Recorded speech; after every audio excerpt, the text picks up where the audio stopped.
Hi, I'm Paul Stoffergan, and I'd like to quickly show you a couple demos of Teensyduino's new Flight Sim Controls USB type.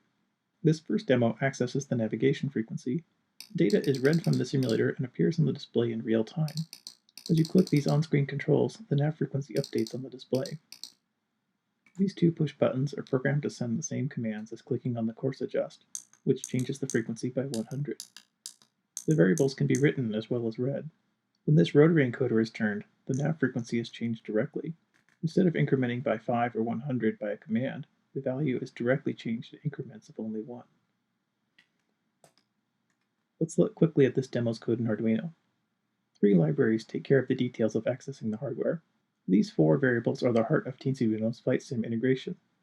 In the setup program, they're linked to specific simulation commands and data, which solves configuration problems common with USB game controllers. This LCD update function automatically runs when X-Plane changes the nav frequency. Here's the code for the push buttons. When changes are detected, writing a 1 to course nav up causes the command to begin, the same as when you press the mouse button.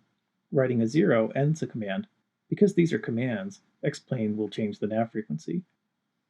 The rotary encoder part is a bit more complex. First, the encoder position is read, and then checked to see if it has changed. This equation computes how much it did change, which can be positive or negative, and then adds it to the current nav frequency. This 1 equal sign causes the new nav frequency to be written back to X-Plane. Because we changed the frequency, the LCD function has to be called manually. This second demo shows how Arduino functions on Teensy might create an animatronic throttle lever which moves automatically. This crude cardboard cutout doesn't make a very satisfying throttle linkage, but let's try to use our imagination and take a quick look at the code first. The demos are in the File, Examples, Teensy, USB Flight Sim menu. Like in the first example, an Arduino library takes care of the hardware details, and this special variable accesses the simulator data. In X-Plane, the engine throttle is an array of 8 numbers, 1 for each possible engine. This special bit at the end indicates a zero-based index, so the Teensy Controls plugin knows that we want the first engine. A function will run automatically when X-Plane changes the data.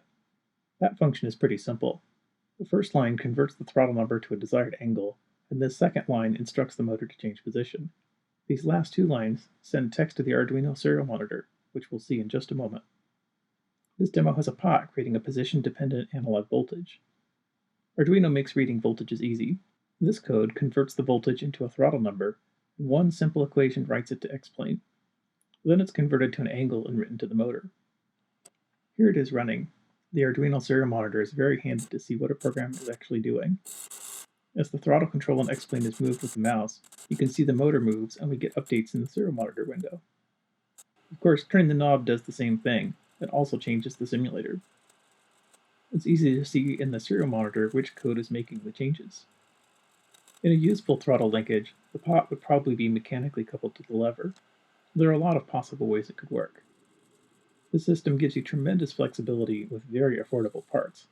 I hope you found these quick demos inspiring, and if you do build flight sim controls, please let me know what you build in the comments.